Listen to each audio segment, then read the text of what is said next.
So eto na nga mga kaibigan, magandang balita sa ating angas sa Pinas. Tuloy na tuloy ang laban kontra kay Saul Sanchez. And bago yan kaibigan, huwag niyo po munang kalimutan na i-like at i-subscribe ang ating YouTube channel. Then pahit na rin ng notification bell.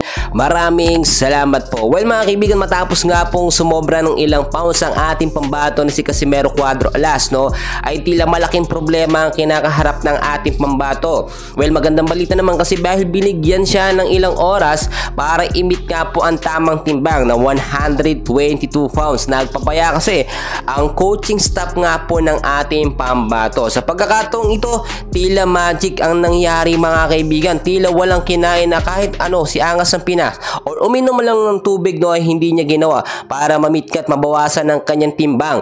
Malaking problema ito dahil siyempre mababawasan ng agility at stamina nitong si Angas ng Pinas kapag wala siyang ininom na kahit anuman o kinain mga kaibigan bago ang magiging laban nila ni Saul Sanchez. Well, sa pagkakataong ito, yun na lamang ang nakikitang paraan nga po ng kampo ng ating pambato na si Angas ng Pinas para mabawas nga po ang 1 kilong sumobra sa kanya mga kaibigan. Sa pagkakataong ito, eto na't matutuloy na ang laban. Ito nga po si Angas ng Pinas at si Saul Sanchez. Alam naman natin sa kampo, no, ni Saul Sanchez ay pabor na pabor lahat. Nakuha ang tamang timbang, which is nasa kondisyon pa ang pangangatawan na kahit kumain at uminom nga po ng mga energy drink, etong si Saul Sanchez ay walang problema. Which is kung titignan po ninyo, gipit na sa weigh-in pa lang ang ating pambaton si Angas ng Pinas at tila hindi niya mailalabas ang kanyang full force na lakas sa magiging laban nila ni Sanchez. When sinasabi natin round 5, ang round 6 ay tila napakalabong mangyari.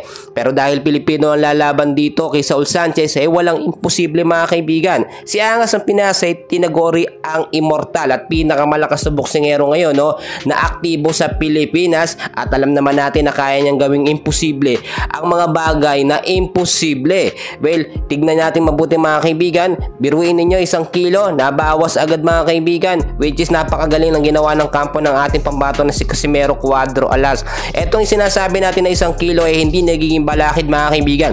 Kahit magdamag o maghapon or kahit 2 oras lamang ibigay sa kanya ay makukuha niya pa rin ang tamang timbang mga kaibigan. Tuloy-tuloy jogging, ensayo, dehydration, o yan lamang ang mga sabihin natin na hindi dapat gawin o dapat gawin ng ating pambato, no? Yung wag uminom ng tubig, wag kumain mga kaibigan. Kung iinuman ng tubig, patak-patak lamang para masiguradong hindi madadagdagan ang kanyang timbang. Kasama rin dyan mga kaibigan ang pagdumi niya, no? Sinasabi natin magbawas pa ng tubig, magpapapawis ng todo para makuha o mabawas nga po yung 1 kilo. At eto na nga, malaki pa rin ang kalamangan ng ating pambato na si Casimero Cuadro Alas dahil sa stamina at lakas ng mga suntok, hindi natin maikukumpara ang lakas na meron na yun si Casimero Cuadro Alas. So yun lamang ating update. Mamaya meron tayong live na laban, so dyan lang kayo, and please huwag kalimutan i-like at subscribe ang ating YouTube channel. Maraming salamat po.